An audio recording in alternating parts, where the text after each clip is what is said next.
Welcome to the Carey Nieuwhof Leadership Podcast on YouTube. My name is Carey Nieuwhof, and my goal is to help you lead like never before.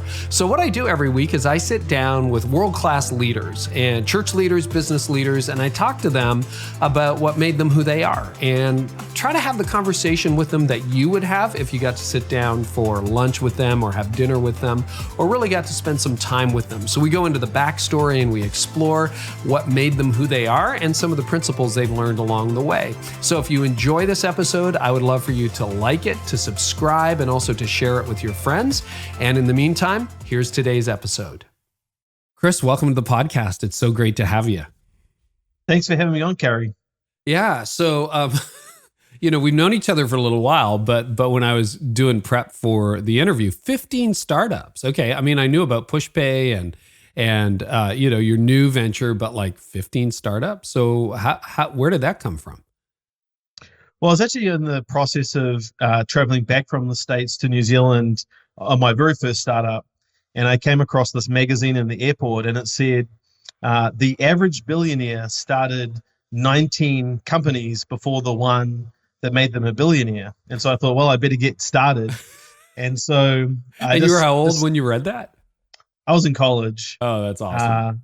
And so just started trying to, start companies. And I thought it's all about, hitting home runs. You've got to just knock everything out of the park. And so just kept trying things and a lot of things didn't work. What did you try and what didn't work? Well, we tried. The original startup we did was in Christian music, importing that to New Zealand. And so we flew to the States to actually talk to DreamWorks and Big Idea to try and bring VeggieTales there to distribute that through kind of big box retailers because it wasn't common and accessible to be able to find Christian resources apart from Christian bookshops. Right. So we were trying to get the rights for those products in my first one. And that was great until the big box retailer decided to cut us out of the loop and talk directly to the suppliers. And so that business was done. And then before 2001, we got into web hosting and, some different businesses like that.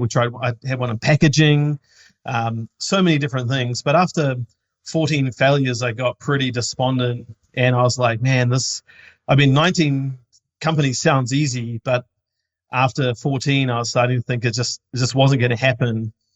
And one day I was reading my Bible and I came across this passage that said, do not wear yourself out to get rich, because if you chase after money, it will grow wings and fly away like a butterfly. And it took me aback because it was really pretty direct, isn't it? Like that's legit. Right. It was just describing exactly where I was in my life at that time. And so I started thinking and praying about what does that mean, the idea of something flying away. And what I think it meant to me at the time was, I felt like God said, Chris, you've started 14 companies for you. You've been trying to get something. You've been trying to, do these things for your own benefit. Stop doing that and start something that's about giving, literally giving, and about making a difference. And, it was just a few months after that I met Elliot and we started PushPay. Why didn't you quit?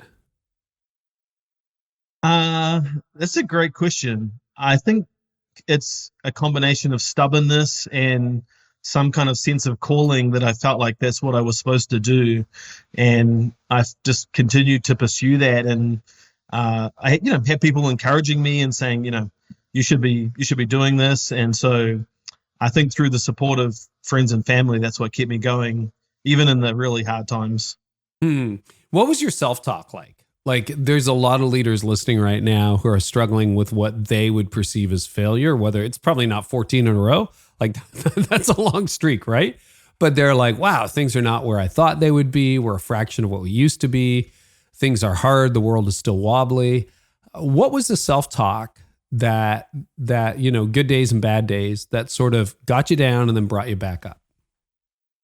Well, I think you do define yourself by your results. And in some weird way, every leader has to produce results. Otherwise, what are you measuring yourself against? And so when you start to have failure after failure, you start to say, maybe I'm a failure. But I think the way that I've always approached my life is trying to distinguish between perceived failure and real failure. And what I mean by that is, when you think about the risk of parachuting, we think that there's this high risk of, ending in some horrific death. But in all likelihood, you're more likely to die in a car crash than in a parachuting accident. Yeah. And it's this, when you really think it through and you understand the logical part of it, the perceived fear of parachuting is so high, and yet the perceived fear of driving a car is low. And so for me, as I started to unpack this and think about where I was and where I was trying to go, I thought about the fact that, I'd given many years and lost money. Those things are perceived costs. They're not real costs. The real cost is the opportunity cost of building a career, doing something else. I mean, I had an accounting background. I could have been trying to build a career towards being a partner. To me, that's a real cost. But the cost of trying something and losing money or losing time was a great cost to pay. And, you learn from your failures. I think that's the thing that helped me keep going as well, was that every failure has in it the seeds of success. And if I look back at different startups that I did, the first one was in Christian music and working with churches to get distribution. The next one was, an internet company around software. The next one was around intellectual property. The next one was, I had a startup. You'll think this is funny. We had this idea, what if you could get a credit card that instead of getting points and cash back, that you could actually donate those to a charity? And I thought, this is it for sure. This business is going to succeed. And we built this out and talked to the Visa and MasterCard, the banks, and they didn't want any part of it. But it was a startup that I had built that was in the credit card space. And then 8 years later from that, here we are with PushPay. And each one of those failures actually added something that when we started building out PushPay with online giving, that knowledge about credit cards wasn't wasted. It actually was a building block that the whole entire company was based on. Yeah, isn't that interesting how you keep going from place to place? Other than, you got cut out as a middleman, you mentioned, and the credit card companies weren't interested. What were some of the things that by the time you did PushPay and now Leadr, which we'll talk about today, what were some of the things that you're like, okay, this is why that didn't work? This is like, don't do this again. What were some don't do this again moments in that first decade or so? Oh, so many. I mean, the first one is never do it by yourself. I mean, I had some businesses where I was the sole founder, and it's too hard. And you need someone to be in it with you, with a united sense of purpose and vision. And that creates other problems. It solves some problems and creates other ones. But I would just advise anyone, leadership and building something is lonely and hard. Don't ever try and do it by yourself. It's not worth it. Well, and I don't want to stop you there, but if you listen to most venture capitalists, that's exactly what they'd say. If you pitch a great idea, they're like, who's your co-founder? And they send you packing until you find one. And you did that for PushPay. Okay, so that's lesson one, which is interesting. There's a lot of ministry and a lot of entrepreneurs, solo acts. Yep. And to add to that, I think it's not just a co-founder, it's a team. I mean, you have to have, so much of leadership is about the individual who's the leader. And the thing that's never talked about is the team behind that. That's why you probably can see on my wall behind me, I have a jersey from the 1980 US hockey team. And the famous movie, Miracle, which is, a team of people working together with complete unity, irrespective of the challenges, the lack of finances, can outperform almost anyone, and so I think you have to build a team of people who's as committed as you are and who has fully bought into what you're trying to achieve. It's critical. Okay, so that was one of the lessons. Anything else from the don't do this again department? I think if you can build something in stages, it's much better than taking a binary bet. And what I mean by that is if you're trying to build an organization that is either going to fail or succeed, it's very hard to do that. You've got to for example, some of the packaging businesses I did were very much focused on, either someone's going to license this piece of technology or they're not. Whereas, when you build a software company, it's about building a company one customer at a time. And so your odds of success go up exponentially if you can approach things through building something slowly and methodically, adding value to people. They're going to want to buy more products from you. They're going to want to tell their friends about you. It takes longer, but it's more likely to succeed. Well, and then you get to PushPay, which you started. When was PushPay founded? When did you and Elliot find? 2011. 2011. So just about 10 years ago, and it went from 0 to 100 million in 4 years, which is crazy. I have to ask you, what happened? Because all of a sudden you're like, woof, here we are. That is a rocket ride, Chris.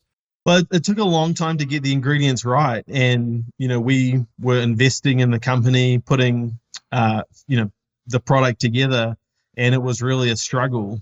And in the end of 2013, we ran out of money. And at the very last moment, we actually couldn't make payroll. The very last moment, we had someone come along and Peter, who led the investment in PushPay, and say, hey, I believe in you. I mean, you're this close to being successful and yet you can't see it.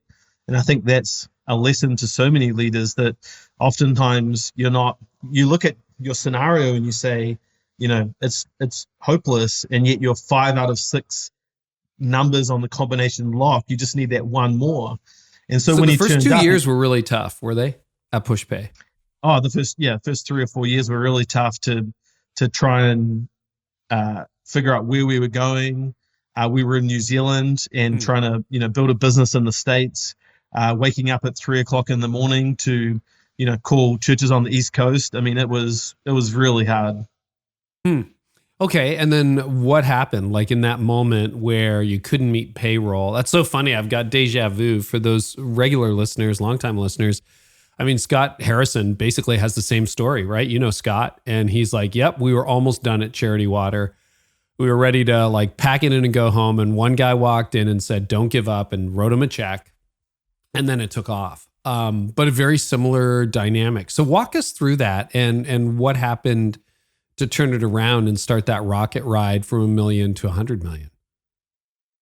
Well, I think someone came in and said, look, I've got a playbook. I know how to do this. Let me show you how to take it from where you are to where you want to go.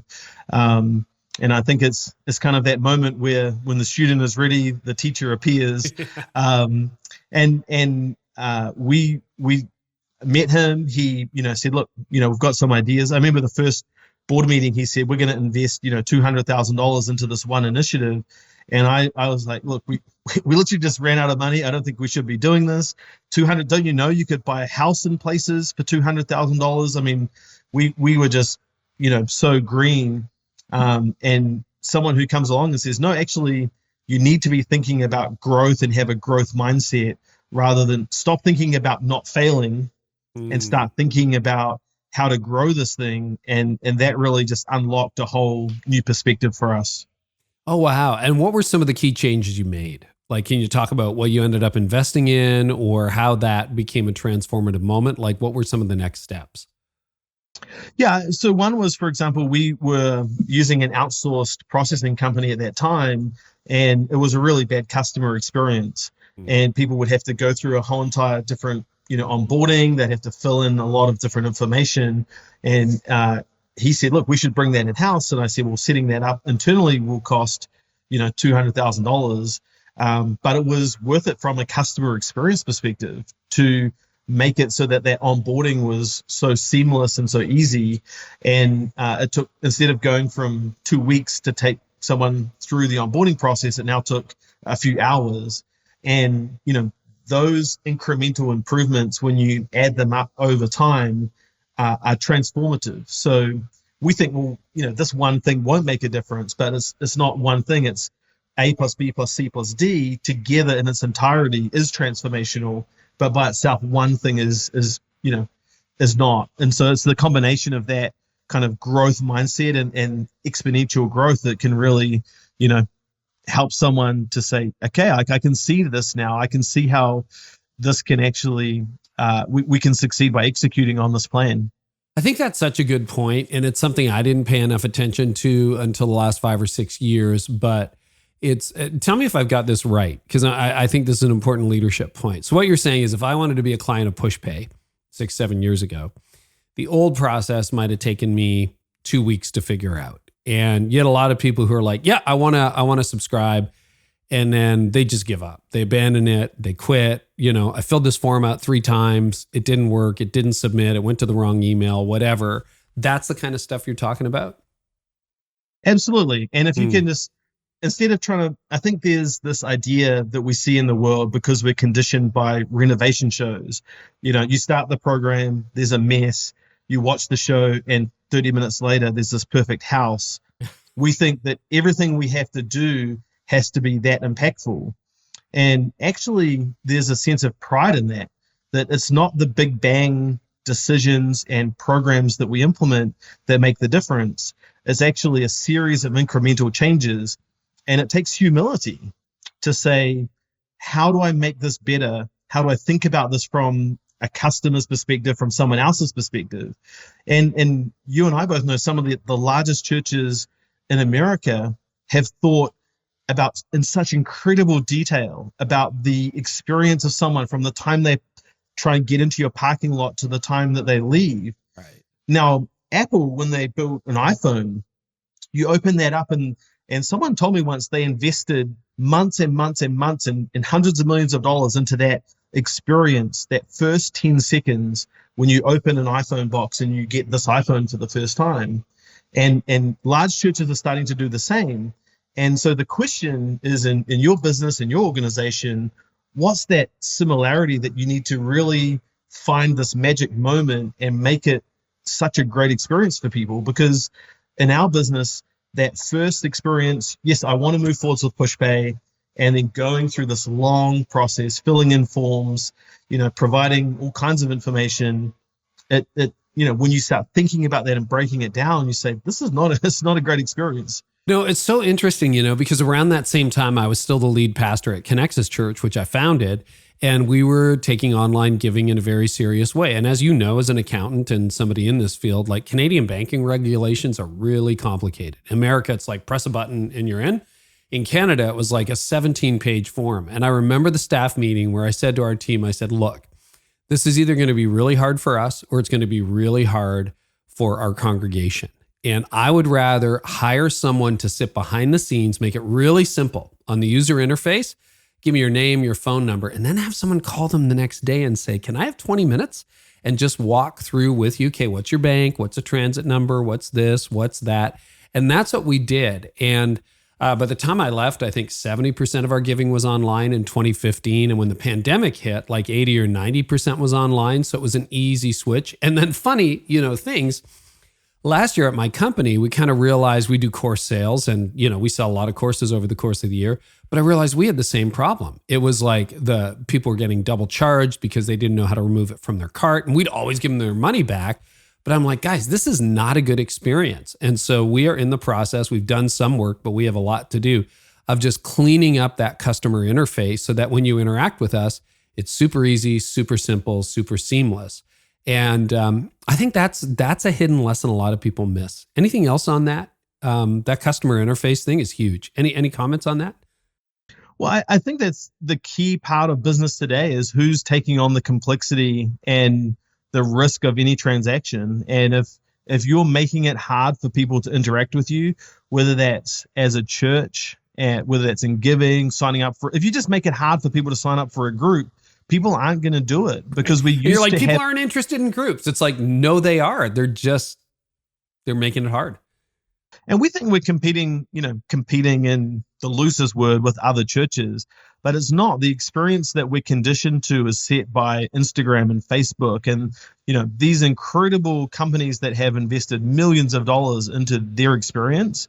And so when someone comes to your organization, they're benchmarking your technology, your experience with those things that they're used to in the everyday life. And so you have to stop comparing it with other organizations in the same industry and start thinking about how does it compare with someone in a completely different industry that's the best in class.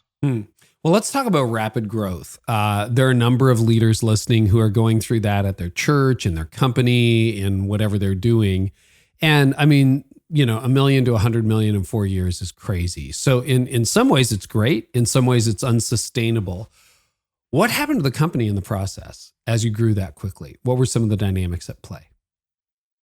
Well, I think when you start setting really ambitious goals, you start having to hire and recruit and induct people against this plan that you've put together.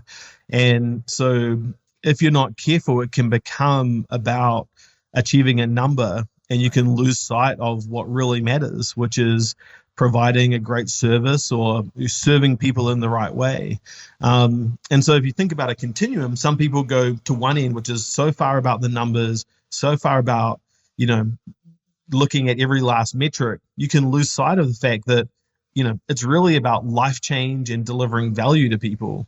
And on the other end, we can be too soft and too easy and so focused on those stories that we don't have the metrics in place to tell us whether things are going well or not going well.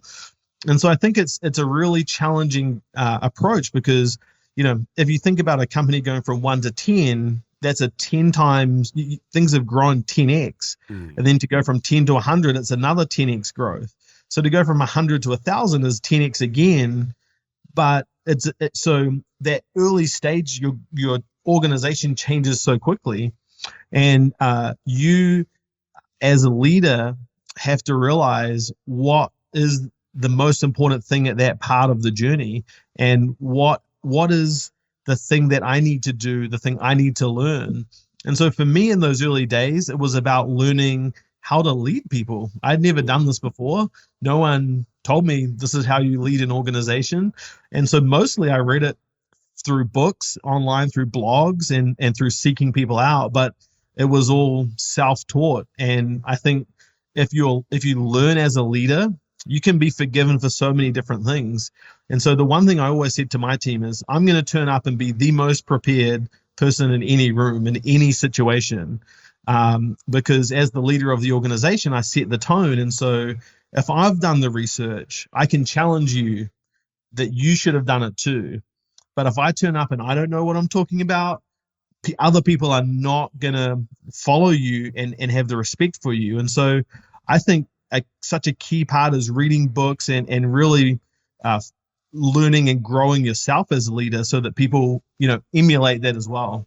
How did you find talent? Because that was a whole lot of new staff too, right? Like, so you went from, in that same 4-year window, from how many staff to how many staff?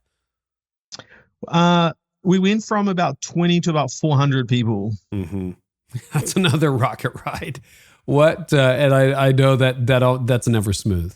What, how did you find that many people that quickly? Like hiring 100 people a year? Like how did you figure that out? With great difficulty. I mean, it's the single hardest challenge that we all face. And I think one of the mental tools you learn to think about as a leader, leading an organization that's growing quickly, is stop trying to solve 10 problems and make one decision that solves the 10 problems. And this is the theory behind, people who wear the same outfit every day. I don't need to make 7 decisions, one a day for a week. I can just make one decision, and I've already determined ahead of time. And so I think, if you in an organization can make one decision that solves a lot of downstream problems, that becomes really critical. And so, who you hire determines the outputs you get from a particular team as the leader. And so oftentimes it's about hiring a person who can either bring a team with them or right. who can help to, they know what they're looking for. But if you say, I've got to hire 10 people, you're going to wear yourself out and get frustrated because, finding 10 people is really hard, but finding one person as the leader is a lot easier. And so that's what you did. You just found a couple of key people and let them build teams. Was that the decision that kind of eliminated a lot of other decisions? Yeah, I think there's kind of 3 parts. One is that. Number 2 is trying to develop people internally. I think trying to find people who have a good, who have some ability to step into a role.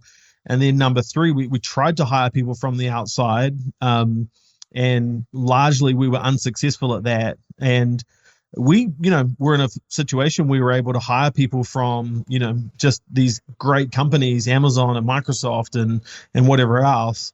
But actually, most of the time, those people didn't work out.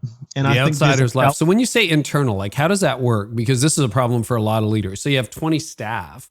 How do 20 become 400 without hiring externally? Well, so it's trying to figure out it's trying to sequence it and say, right, what is the next thing that we need to hire for to make sure that things don't slow down. And so if you have a great leader in place in a team, that becomes easy. It's just about scaling what's already working. But in some cases, like I remember, I think we're about 60 people. I went to the board and said, look, we really need to hire someone as our director of learning and development. And they said, what's that? And I said, well, we need to build culture, and we're a learning company. We had great programs. We would buy our staff books, and we were one of the first 5 companies in North America to do LinkedIn learning for business. And so there was just a lot of things that we were doing, but they weren't systematized sufficiently. And so I wanted to build a culture of learning and development. And I needed someone to really, again, instead of me driving all of those things, I needed someone to step in and say, right, Chris has got some ideas. We need to systematize this across the organization so that everyone feels like they're growing and learning. And so we promoted someone into that role who was just fantastic. He was in the marketing team at the time. And so this was a step up for him. But I mean, the difference that made in our organization was just incredible, because now every we used to do weekly stand-ups. Mm-hmm. And I know some organizations don't even do them monthly, but having your whole company come together to talk about culture for half an hour or an hour is the best use of time that you can possibly do. And so they were happening, but they weren't optimized. And so I said, look, can you run this? Can you plan this out and make sure that we talk about our values? We had 5 core values. We want to talk about them, once every week over a 5-week period and rotate through.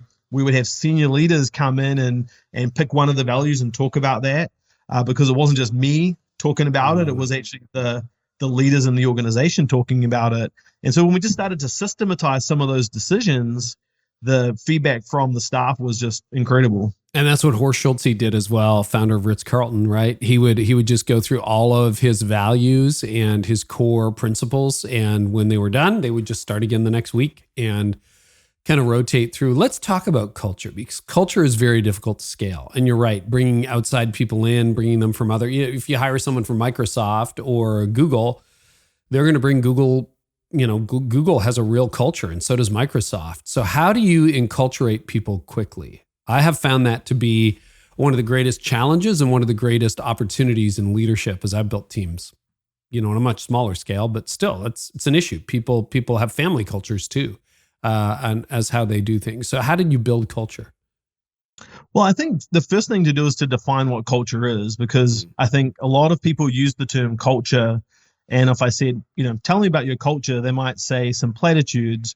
But Enron said that their number one core value was trust and integrity, so just saying that you have culture isn't enough. And so I love Seth Godin's statement, which is, people around here do things like this. Yeah. That to me encapsulates what culture is.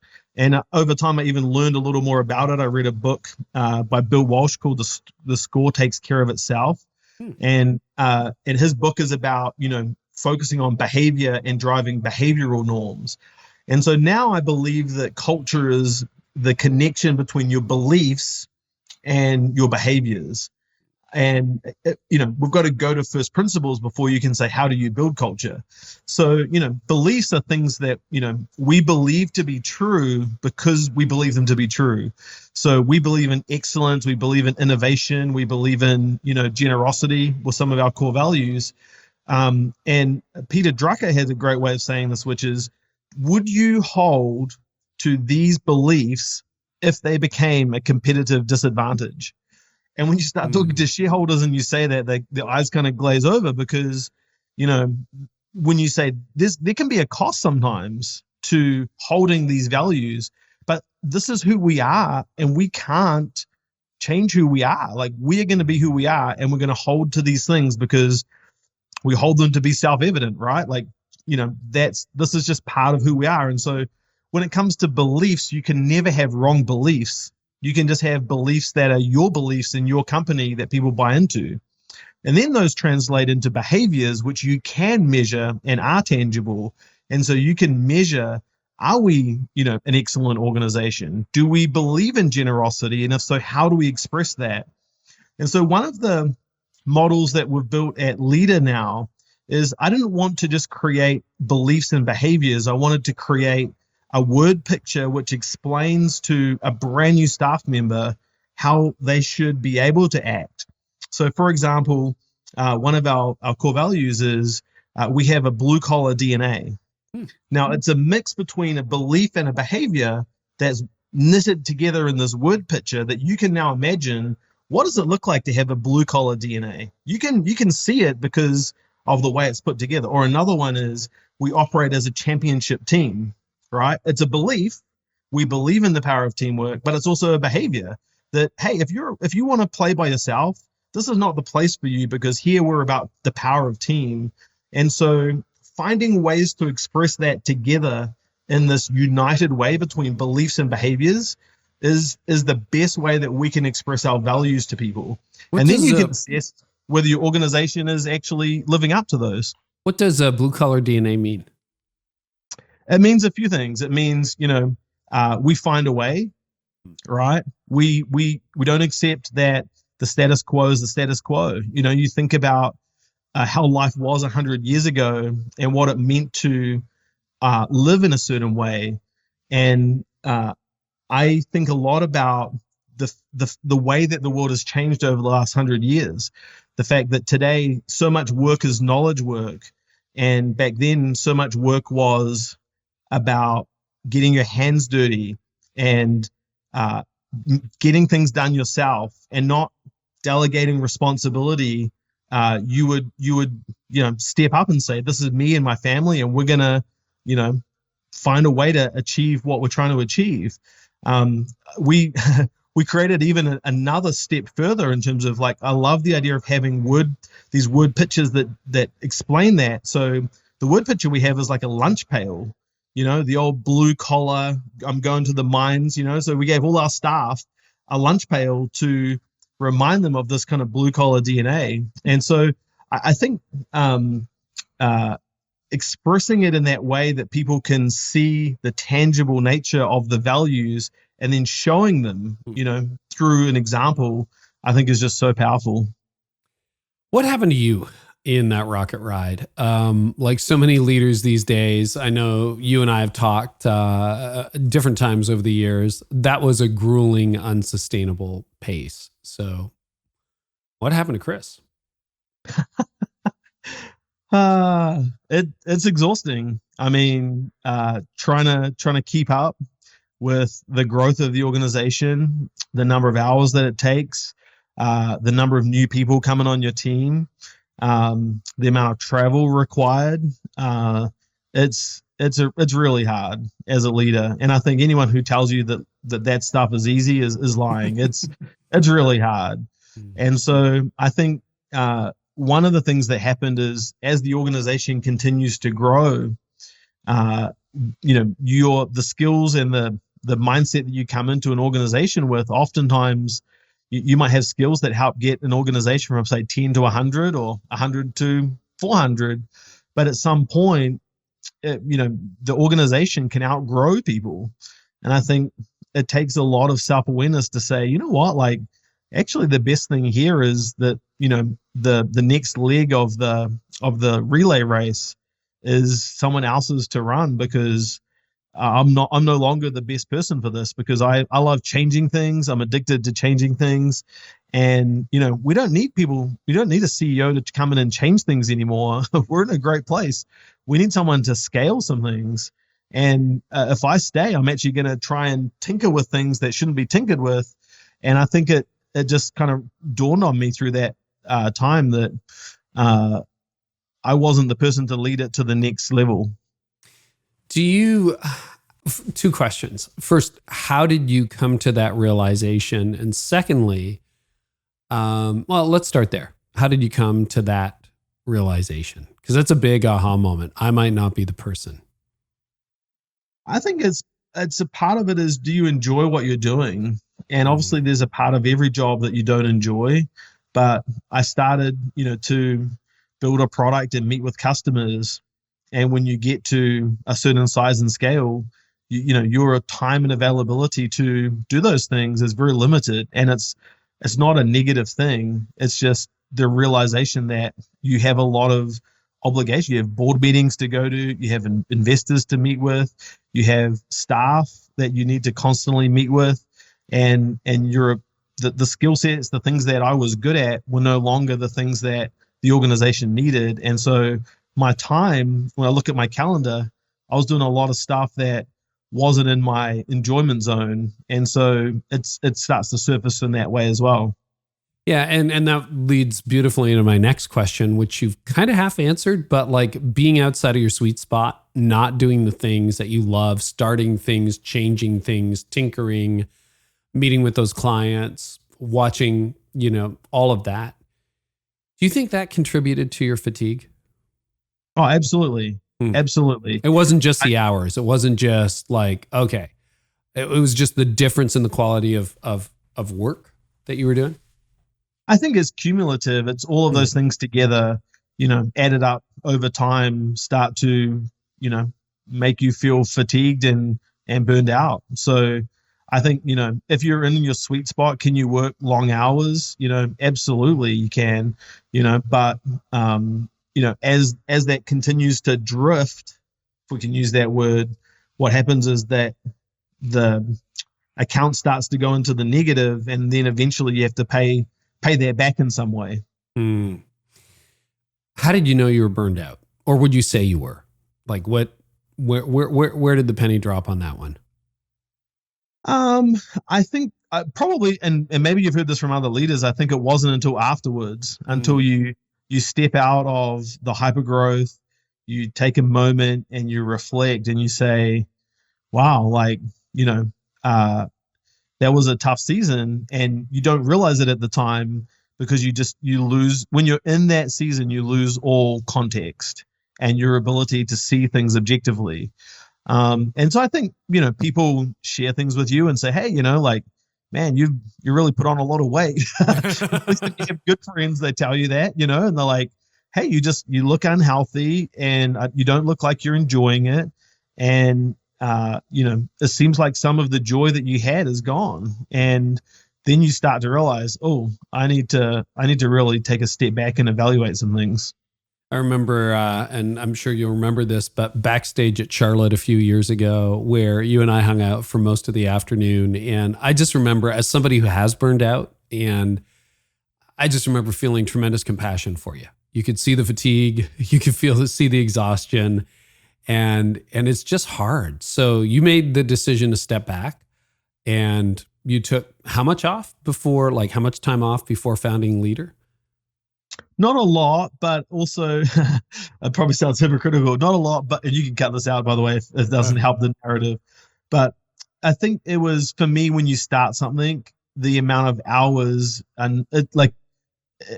the amount of hours when you start is not, it's a small amount of hours. It's a lot of thinking. Mm-hmm. And so the thinking started. I get it. But the actual work didn't, if that makes sense, because it takes time to really process what a new startup looks like. And you can't, 9 ladies can't make a baby in a month. So you have to, there's a certain process you go through to think through this. Is a creative process, that you have to go through. And so I started it straight away, but it took time to, build it up into an actual organization. It was incubating. What did you do to get well? What did you do to say, okay, I'm moving in a new phase of my life, much healthier?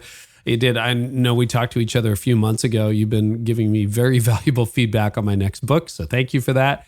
And I'm like, dude, you look great. Like, drop some weight. You look healthy. You look like just great. And so you obviously changed your state. What helped with that? Well, I caught up with a friend and he said, "You must be the only person in the world who lost weight during the pandemic because the rest of us were putting it on." And maybe there's others, but I think in that season of, everything stops, the travel stops, that you're able to take a step back. And so I think the joy starts to come back again, not straight away. It takes time, but you stop feeling numb. You start, enjoying the little things more. You enjoy the time with your kids. You're not constantly thinking about work when you're supposed to be, playing with your kids. I mean, I think we're all guilty of that to some degree. And the freedom that, comes with, when you build and scale something, as I say, there's demands on your time. And when you step out of that, you have a new level of freedom that is difficult in a large organization because so much of what you have to do is decided for you. What are some rhythms that you would say from where you sit right now are going to be non-negotiable for you? Where you're like, no, I'm not going to do this anymore, or I'm going to start doing this so that I stay healthy. And I'm thinking about health because there's a lot of, 2021, not everybody got a little bit of a break in 2020. And so there's a lot of leaders who are running dead tired right now, looking for new rhythms. What would you say? Okay, knowing what I know now, here's some fresh rhythms for the next season. That's a great question. I think the first thing is you got to get honest with yourself and say, do you like where you're at?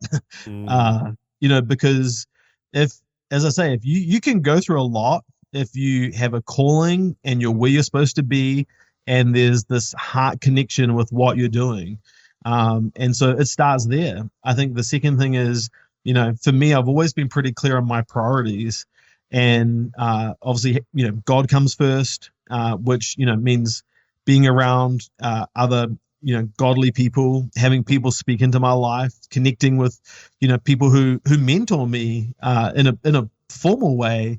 And even during some of those really tough times, a couple of those mentors gave me, just words of encouragement that helped me see things in a new way.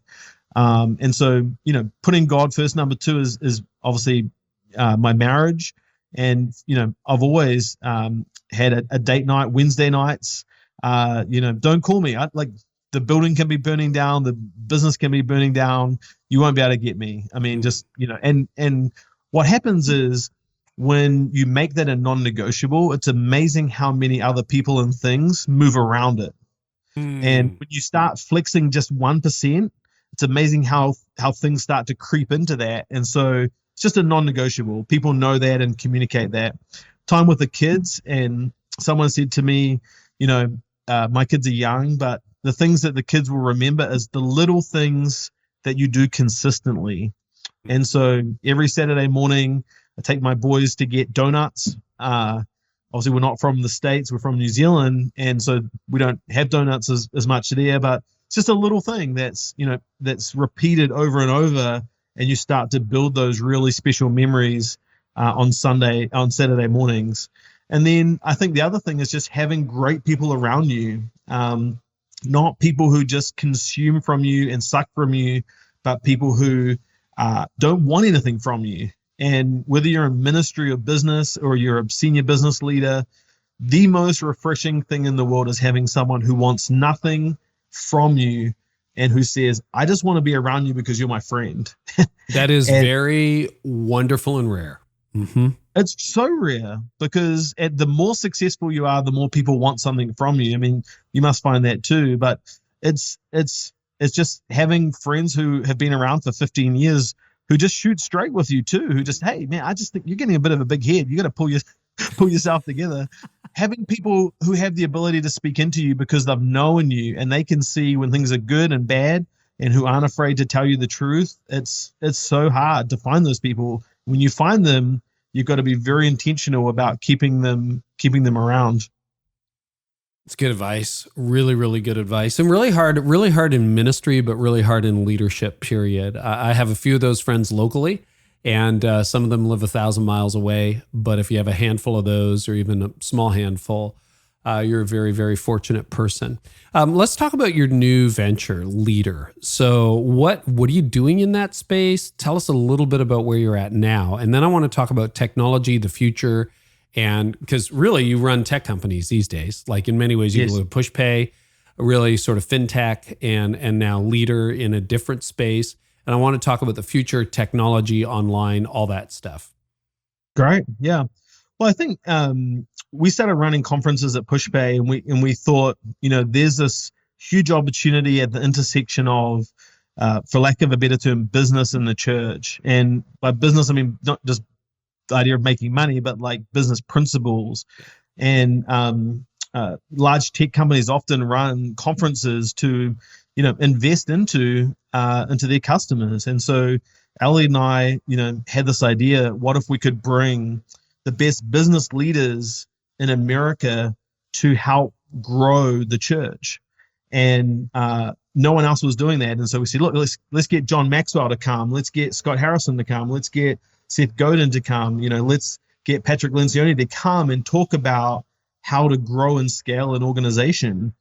And so the feedback from people who attended those conferences was really something special. They said, this is not, it wasn't for everyone, but there was a group of people who said, this is something that I really needed to hear to take my leadership to the next level. And so I kind of had this idea, we started at the top of this call talking about investing into people and serving. And to me, that's where the conference came from. It was about serving churches and giving back. And so as we started thinking about this new business, is how do we help church leaders specifically, grow and scale their organizations? And what we found in researching the space was that there was 5 core habits that every successful leader did. The first one was they recognized every one of their staff members for their unique strengths. The second one was that they had a coaching / one-to-one with their staff at least every other week. Number 3 is you've got to have clear written down goals. It's amazing how many of your staff don't know whether they're winning today or this week. And especially millennials, they want to know when they go home, did I win? And are we winning as a team? Number 4 was I want written down feedback. I'm not afraid of hearing how I'm doing, but please tell me, am I doing a good job, a bad job? How can I do better? And then the last one is every staff member wants to have some type of career development plan. And the best leaders are not trying to hold on to staff, but help grow them and promote them into their future destiny. And so you can do all of those things without any software. You can write it down, you can put them on, pieces of paper and on cards. But what we found is through using technology, it just automates the important so that you never forget to do these 5 things to help grow in and invest your staff.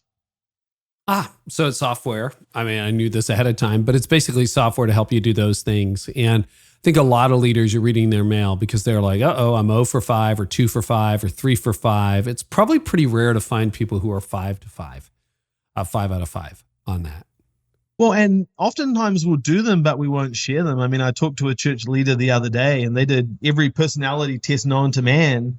And I said, hey, that's great. But if I'm working with you on a project, where would I find that to know that you're an Enneagram 3 and this is how we should? And she said, well, it's in your personnel file. I said, well, that's great, but there's no way for me to leverage your strengths if there's not a way for me to find that information quickly and easily.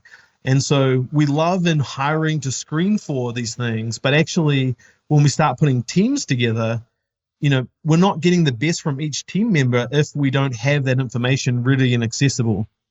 It's interesting because you're developing software, right? That is going to help people with that. And that's what PushPay did. It was software that helped with giving, et cetera. What, the church has a really, and some businesses too, honestly. I saw a lot of businesses over the last year kind of get online from their 1996 website to something remotely, recent, which is good. But a lot of small businesses and a lot of churches really struggle with technology.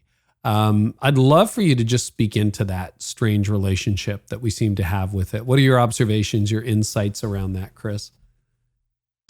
Well, look, I think there's such a huge opportunity to leverage technology to be more effective, right? And I think we, as the church, have over time, if we talk holistically about the church, have really abdicated a lot of the leadership in the space around leading and having world-class technology.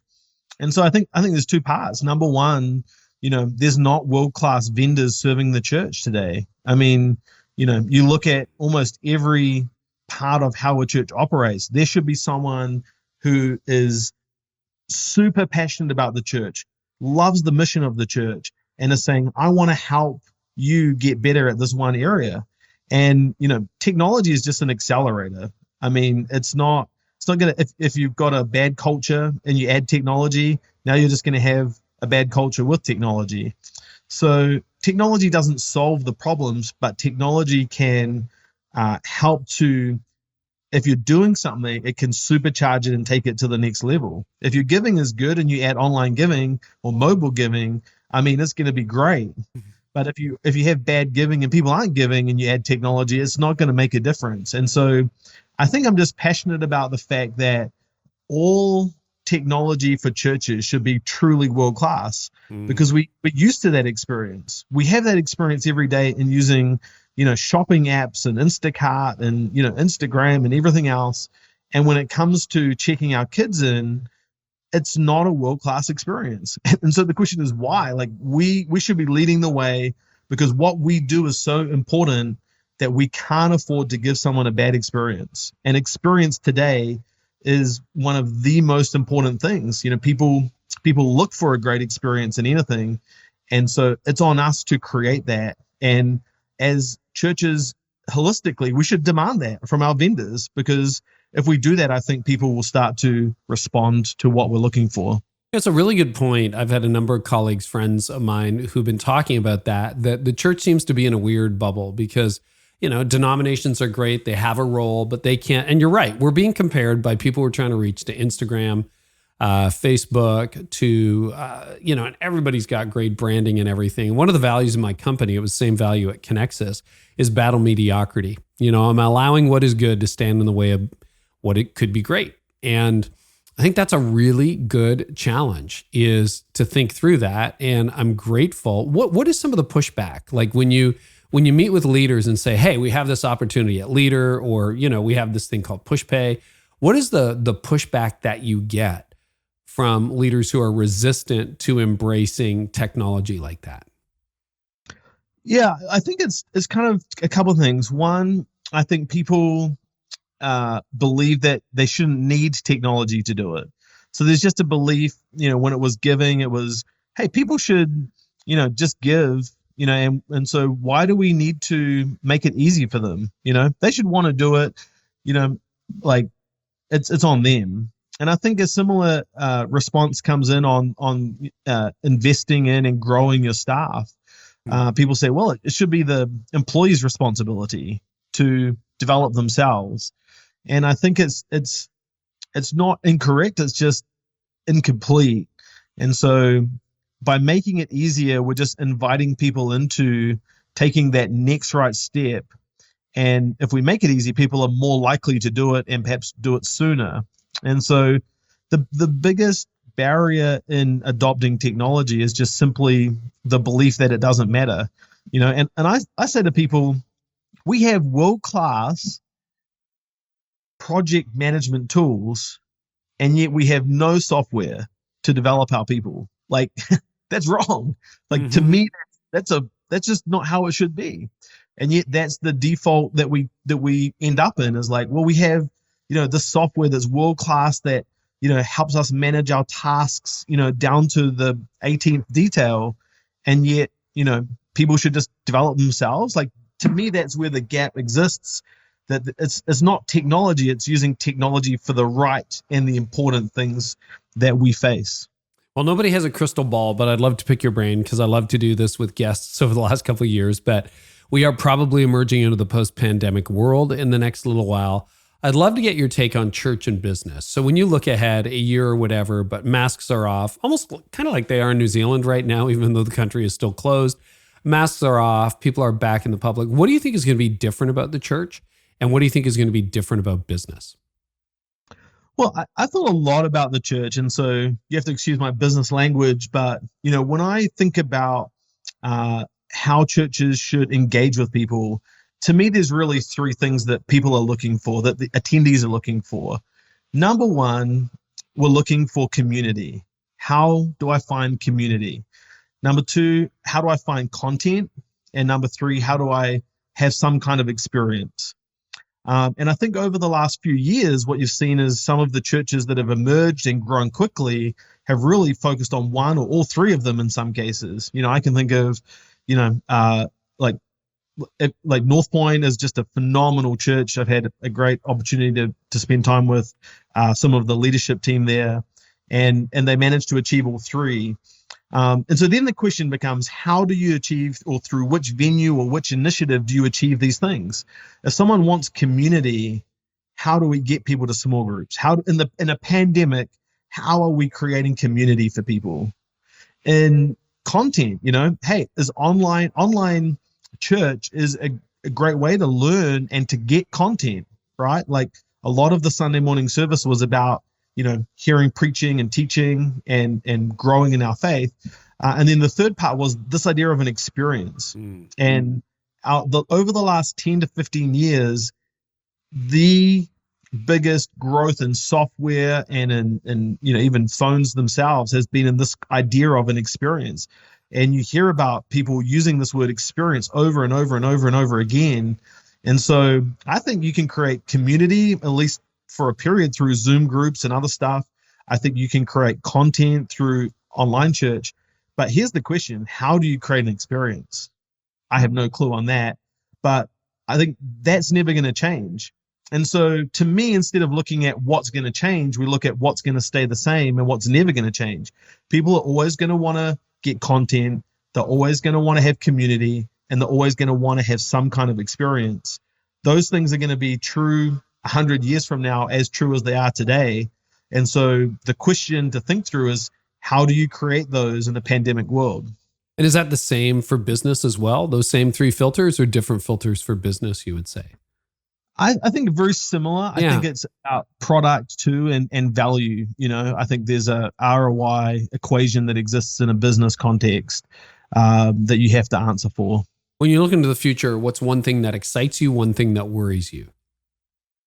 I'm just naturally an optimistic person. I've had to learn how to become more realistic, and being a leader in a hyper-growth company forces you to get really realistic fast, because you find the things that are broken because those things are holding you back.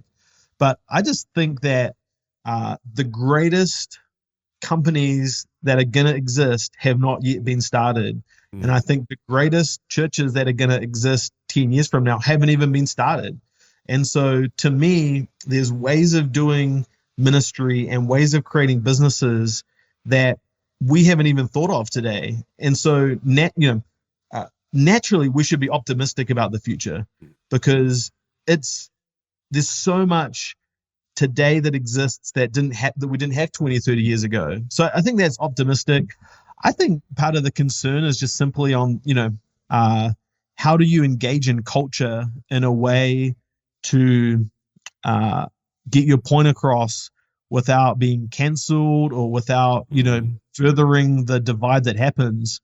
And I don't know the answer to that, but, culture is so powerful, and you can't change culture. You can try and engage the culture, but how do you do it in that way? It's a great challenge that we all face, and every business and every organization, is how to engage with the culture to further our mission and our cause. And it's difficult. Well, Chris, this has been fascinating. Tell us where they can find more about you and Leadr. Absolutely. Yeah. My website is chrisheaslip.com, and Leadr is just Leadr without the E, Leadr. And we would love to help you grow your people and your team. And Carey, hey, let me ask you one question before we go here. Tell us about your book and when it's coming out. I mean, you were kind enough to let me read an advanced copy, and I was just blown away by some of the content that you've put together. So when is it coming out, and what is it about? Well, thank you. I appreciate that, Chris. Yeah, you were really helpful. I talked to a number of hyper-growth CEOs and people in senior leadership and middle management. It's called Do What You're Best At When You're At Your Best. It'll be out September 14th. And it's all about getting time, energy, and priorities working in your favor. So I've done this course for a few years in this talk called the High Impact Leader. And rather than putting that into 90 minutes, we turned it into an entire book with downloads, charts, graphs, basically a life management system so that those of us who feel a little bit tired in leadership don't, and we keep out of burnout. So it's just a book to help you get time, energy, and priorities. So it's out September 14th. And you're in the credits. I don't know whether you knew that or not. You'll get an advanced copy when it comes out. So, well, I love some of the practical elements that you shared in the book about how to help leaders in the stage, and a lot of what we talked about today. So, I can't. Well, energy management. You and we really talked about that, and what I describe now in the book is the green zone, and those 3 to 5 hyper-productive hours in a day that we all get, and how to do that. So, thank you for your feedback, and thank you for making it better. It really made a difference. And thanks for asking the question. No worries. I know my feedback can be a little blunt, so you never know if it's going to be appreciated or not. It was fantastic. I think you actually gave the feedback while you were in that recovery mode, because I was doing a massive rewrite of it the summer of 2020. So anyway, here we are all these years later, and it's coming out. There's a 2.5-year labor of love, sometimes love. It's a labor, as you know. Chris, thanks so much. Really appreciate you. Thanks, Carey. Well, I hope today's episode was helpful to you. You can always get more by subscribing to my channel. I also have a lot more content over at CareyNieuwhof.com for leaders in business and leaders in churches. And you can get transcripts of this episode there and so much more, plus some other stuff I do for leaders. So head on over there to discover more at CareyNieuwhof.com. And in the meantime, I really hope our time together today has helped you lead like never before.